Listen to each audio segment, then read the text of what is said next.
on the Senate Committee on Health on various bills, and bring to focus the interest of this 10th Senate to the health of Nigerians.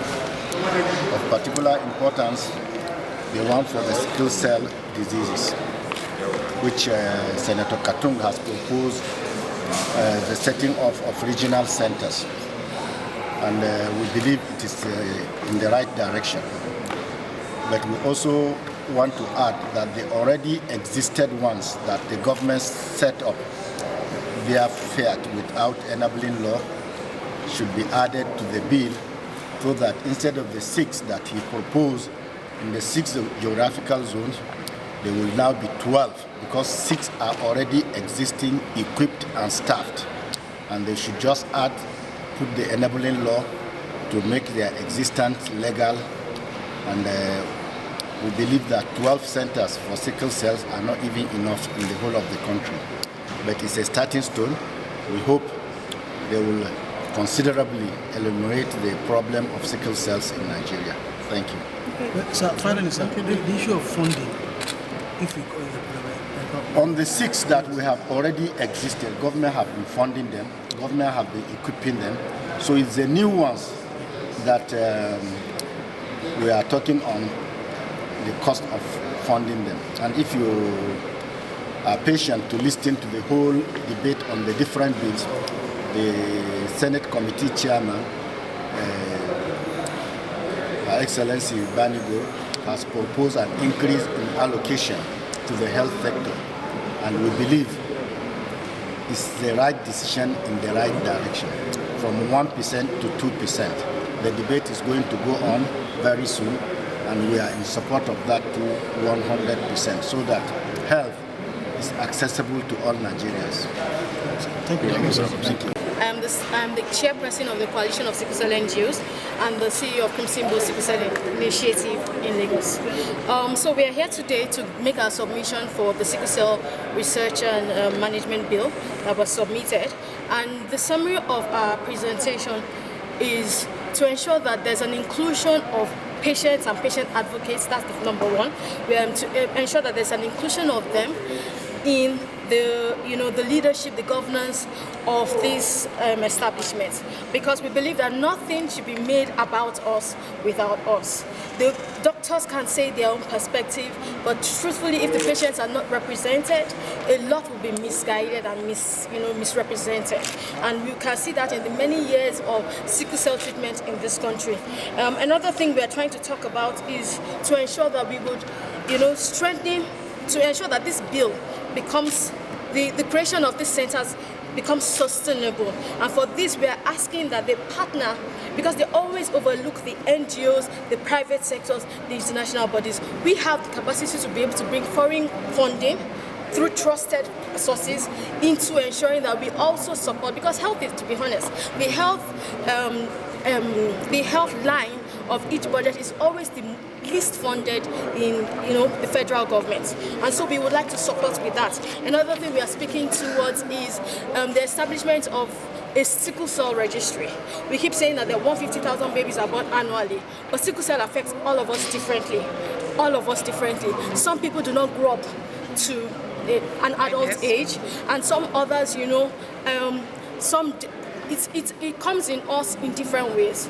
And so with this registry, we'll be able to know how many types of sickle cell are there really in this country. And you'll find out that even with the SS type, there are many, many strains and types of sickle cell. And once we are able to know how many types, we will also be able to find out why there are just those different types. And truthfully, that is only when we will be able to know how to treat each and every one of these types of sickle cell. And so we are asking for a sickle cell registry. This was established in Jamaica, and it brought around lots of revelation. Just imagine how if it's established in Nigeria. We want extreme data. Like someone said earlier there, the numbers we keep quoting is from 25 years ago, 1992, 1993. I'm sure these numbers have changed, but the registry would first of all let us know the exact number of people who are affected by sickle cell, what type of sickle cell, and so on and so forth. And then we would like to, so that will also help us, to be honest, it will help us with research. And then another thing we asked for is there are many treatments now out there internationally. But truth be told, where there are challenges, the problem always lies there. There is a cure in our herbs. We just have to find which herbs can cure sickle cell. And just imagine if we find those herbs that can cure sickle cell. Imagine how cheap it will be to people living with sickle cell eventually.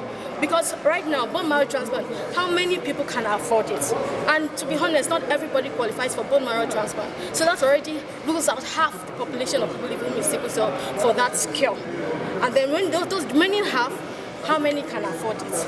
And so those are the few submissions that we are presenting before the body. I mean, there are so many other things to talk about, but a lot has already been said in there. But we would like to bring our attention to these parts.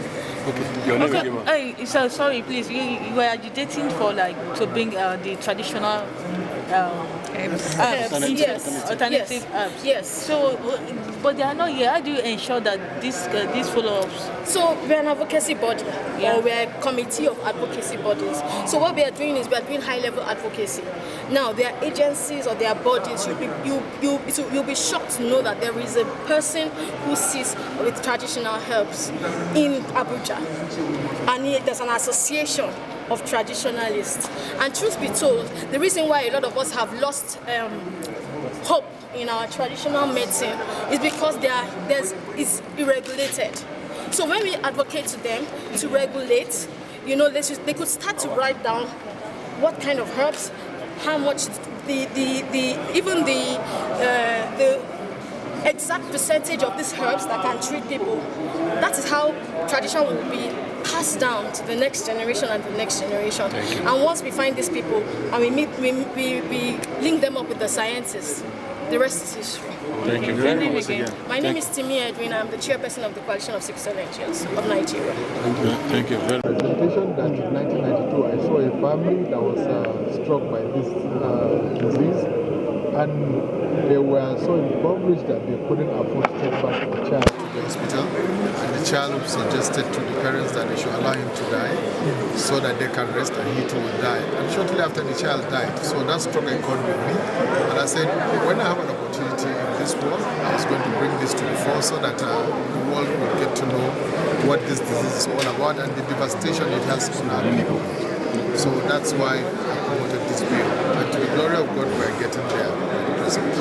Considering the turnout, the interest, and the submission made by those who came here to adopt, will you say you are satisfied with the idea of meeting this bill? I am extremely satisfied because I actually underestimated the interest on the bill until I saw the number of presentations both within and outside the country. There are people who wanted to join virtually, but because of the poor connectivity, we couldn't achieve that. But the interest has been overwhelming, and I'm happy and delighted. I also didn't realize that there are so many people suffering from this ailment or disorder. But today you heard the statistics, both from the National Bureau of Statistics and the practitioners, that this disease has been devastating our societies and our communities for a long time. I also have people that I'm personally looking after, and even from that number, I know that the number of sufferers are quite huge and large. Okay, so what would you say the number of centers that you review, and there are calls that these centers are a little bit inadequate. How would you go to yes, considering that Nigeria is the headquarters of sickle cell disease in the world. Yes. Well, quite honestly, we can never have enough. We have primary health centers in every local government, yet there's a cry for more, isn't it? So there will always be agitation for more, and I see genuine reason why the centers should be increased, because we're adopting the existing centers and merely creating centers of excellence in the geopolitical zones where people can be referred to from the various local governments centers that are already in existence and the other state centers. So this is just complementary. What we're doing is complementary, but having had the outcry today, we are going to propose more centers. Okay, thank you very much. Thank you. Gloria Mabiyambalas, the Executive Director of Muluma Medical Legal Center in Kaduna. We're here to support the bill on sickle cell for it to be passed into law. Right. Yeah. So tell us your name and how are you connected to this? My name is Gloria Mabiyambalas, the Executive Director of the Muluma Medical Legal Center in Kaduna. Our center is here to support the passing of the bill on sickle cell into law, because we understand that this is an existential conversation. We're talking about children who get caught up as victims without having any choice. But when we look at the number of people who have died, the number of families that have been thrown into agony, there certainly must be an answer to the tragedies that people continue to experience due to sickle cell. And so we support that there should be a research center that looks into this matter. The statistics shows that only in West Africa we're dealing with this matter. And so it's important that we look at how to address this matter holistically in such a way that we have an enhanced health system that allows people to prevent it, but for those who are already living with it, to be able to have effective remedies for their medical condition. Okay, this bill is seeking for research center, not a medical center for sickle cell patients. Part of the bill is seeking for research, that there should be research centers as well. You cannot have this bill addressing the various challenges without research. But it's also seeking for 7 centers, 6 in the 6 geopolitical zones and 1 in the FCT. And even if you have the centers without the research, you will not be making a lot of progress.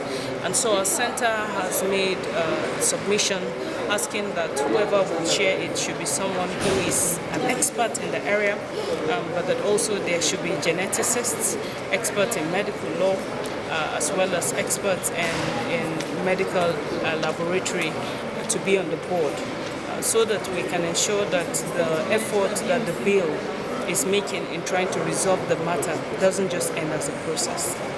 Okay, so if you want to make a difference in the bill, so what would you bring to the bill? So what we bring to the table is the need for enhanced research. Why is this a matter that we're dealing with in our country? Because Nigeria has the highest number. And it's unfortunate that even though this has been with us all the while, this is the first time that there is a legal work to address it, which just shows that we haven't paid attention to because the numbers of casualties are quite high. I do not think that there is any family that doesn't know anyone who is suffering from sickle cell, which means that this matter ought to have been addressed as early as yesterday. But now that we are here, this needs to be prioritized as a public health concern, which would mean that even in the hospitals, the basic treatments that are required, it needs to be subsidized, as is with the case with people living with HIV, AIDS and other sicknesses that are difficult. But also there needs to be training, and for the children in their various schools, there are effective things that can be done that are not expensive, that can ensure that lives are preserved. So these are some of the submissions that we have made as a center to just see that this matter is fully addressed. Okay, thank you. Any questions? Your name again, please. Gloria Mabiyambalas. Okay, please you write it down.